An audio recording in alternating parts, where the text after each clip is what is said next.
everyone. Welcome to DTH Decoding the Hindu. So it is day 11th in the series of important questions for UPSC Prelims 2023 and other PCS examinations like RPSC, UPPCS, HPSC and many more. So if you are preparing for any government exam in which current affairs are used to be asked, then you are at the right spot in order to check your preparation level in current affairs. So I would suggest that please do attempt the questions and at last write down your score in the comment section so that you can check where your preparation stands and how much more effort you need to put in order to get succeeded in any examination. So consider yourself prepared only if you are able to answer all the questions correctly. So let's get started, but before that I would request you, if you are liking my content, then please do like the video because your one like, one subscribe motivates me very much, and share the video with your friends as well. So let's get started. First question is, consider the following statements about CARA, Central Adoption Resource Authority. See, this is a very important topic. It was very much in news regarding the adoption procedures. So a question could be expected from this area in either UPSC prelims or other state PCS examinations. So you have to study this topic in depth. Consider the following statement. First, it was founded in 1990. Second, it is a statutory body under Juvenile Justice Act 2015. Third, it is authorized to regulate and monitor inter-country and in-country adoptions. See, which of the following statement is are correct? A, 2 only, B, 1 and 2, C, 2 and 3, D, 1, 2 and 3.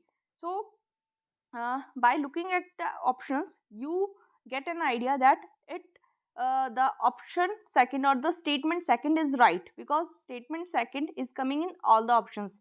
That means second statement is right, that CARA is a statutory body that was made under Juvenile Justice Act 2015. So in by looking at the second statement, you might think that if it is a statutory body under JJ Act 2015, then how it could be founded in 1990? So you might overthink and think that first statement is wrong, but first statement is not wrong. First statement is right. It was founded in 1990, but it was made a statutory body in 2015 under Juvenile Justice Act.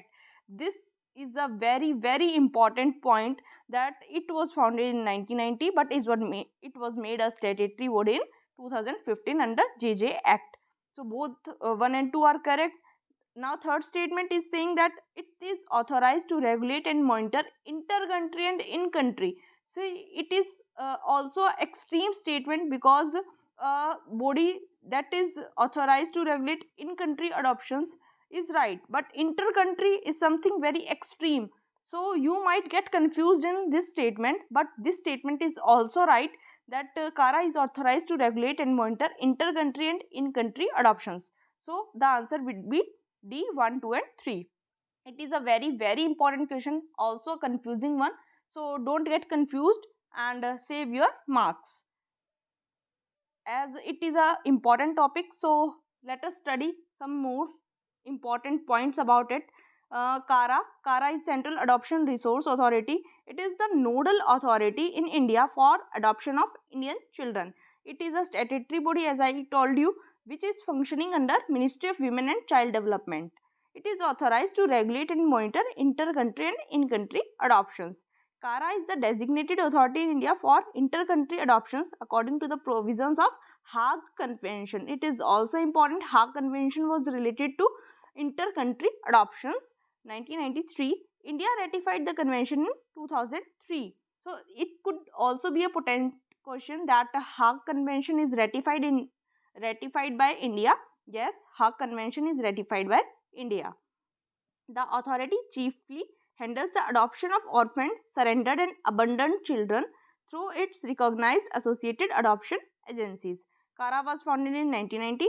It is a statutory body under JJ Act 2015. It was all about CARA. I hope you are understanding the lecture well. So please do like the video, and if you have not subscribed this channel yet, then please do the same. Moving to the next question. Next question is also very important. BRO, Border and Road Organization, was conceived and raised by. It is also an important question because BRO used to remain in news always.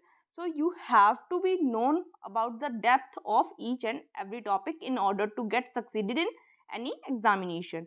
So it was raised by A. Pandit Jawaharlal Nehru, B. Indira Gandhi, C. Morarji Desai या फिर D. Narasimha Rao. So the answer is A. Pandit Jawaharlal Nehru. Let us discuss something more about it. BRO, Border Roads Organization, was conceived and raised in 1960 by Pandit Jawaharlal Nehru for coordinating the speedy development of a network of roads in the north and northeastern border regions of the country.